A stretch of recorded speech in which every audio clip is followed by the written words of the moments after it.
aborder la problématique des comportements des personnes qui fréquentent les établissements nocturnes sur la voie publique.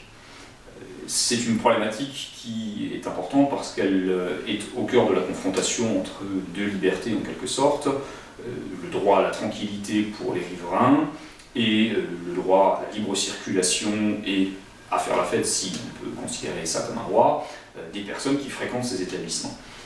Chacun a le droit effectivement, les uns que leur tranquillité soit respectée, les autres de pouvoir effectivement fréquenter des établissements nocturnes et de pouvoir circuler ensuite dans la rue. La problématique, c'est de faire respecter et cohabiter les droits des uns et des autres. Dans la mesure où les troubles se déroulent souvent sur la voie publique à la sortie de l'établissement, il faut distinguer deux situations. D'une part, ce que peuvent faire les établissements de nuit vis-à-vis de ces troubles, et d'autre part, ce que peut faire la collectivité. Ce deuxième point sera l'objet d'une troisième vidéo. En ce qui concerne les exploitants d'établissements nocturnes, deux situations doivent être distinguées. Il y a ceux qui disposent d'une terrasse avec une autorisation d'occupation du domaine public délivrée par la commune, et il y a ceux qui ne disposent pas d'une telle autorisation. Pour les établissements qui disposent d'autorisation d'occupation du domaine public, à partir du moment où leur exploitation va s'étendre sur le domaine public, ils sont responsables de l'emprise que leur établissement occupe. C'est bien souvent une terrasse qui est fréquentée notamment en été, et où finalement vous pouvez avoir des troubles sonores parce que les gens parlent trop fort ou s'expriment trop fort. Il appartient à ce moment-là à l'exploitant de l'établissement de prendre des mesures qui sont de nature à amener la clientèle à respecter la tranquillité du voisinage. Si aucune mesure n'est prise dans cette nature-là, l'établissement peut engager sa responsabilité vis-à-vis des personnes qui subissent ces troubles. Cette responsabilité sera souvent fondée sur ce que l'on appelle les troubles anormaux du voisinage, c'est-à-dire des troubles qui excèdent ce que dans le quartier on peut considérer comme étant un inconvénient normal du voisinage, qui n'est pas forcément le même en milieu urbain ou en milieu rural. Quelques mots sur la manière dont ces troubles peuvent s'établir. Eh bien, ils peuvent s'établir par des témoignages de l'ensemble des voisins de l'établissement. Ils peuvent s'établir par éventuellement des enregistrements vidéo ponctuels lorsqu'il y a des incidents qui se produisent.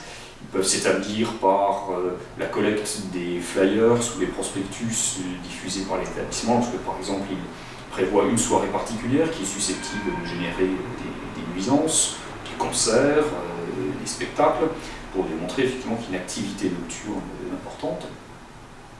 Et effectivement, les établissements donc, qui occupent le domaine public, légalement, peuvent avoir une responsabilité à ce titre. Qu'en est-il maintenant de ceux qui n'ont pas de terrasse et n'occupent pas le domaine public?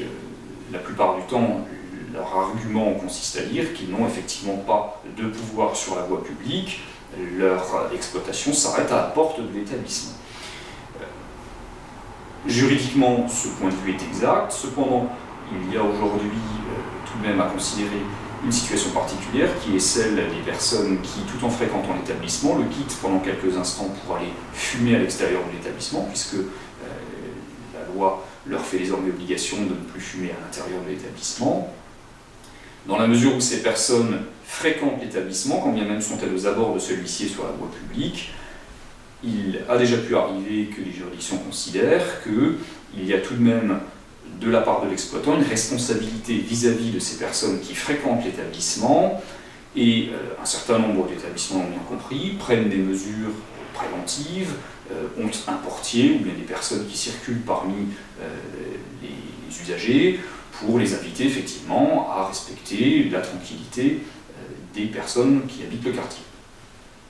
Donc de ce point de vue-là, l'établissement, même s'il y a une partie des faits qui se déroulent sur la voie publique, peut avoir une part de responsabilité malgré tout, parce qu'il y a un lien entre les personnes qui occasionnent les troubles et les personnes qui fréquentent l'établissement. Il peut y avoir un lien direct entre les deux, et il y a une certaine marge de manœuvre de ce point de vue-là. Le seul fait d'être sur la voie publique ne suffit pas forcément à dire « nous ne pouvons plus rien faire, nous n'avons qu'une responsabilité de ce point de vue-là ». Lorsque les troubles sont occasionnés en revanche nettement plus loin de l'établissement, il est exact que celui-ci n'a alors pas de pouvoir d'intervention, Et c'est alors à la collectivité d'intervenir, et c'est l'objet d'une autre vidéo que vous trouverez sur notre site.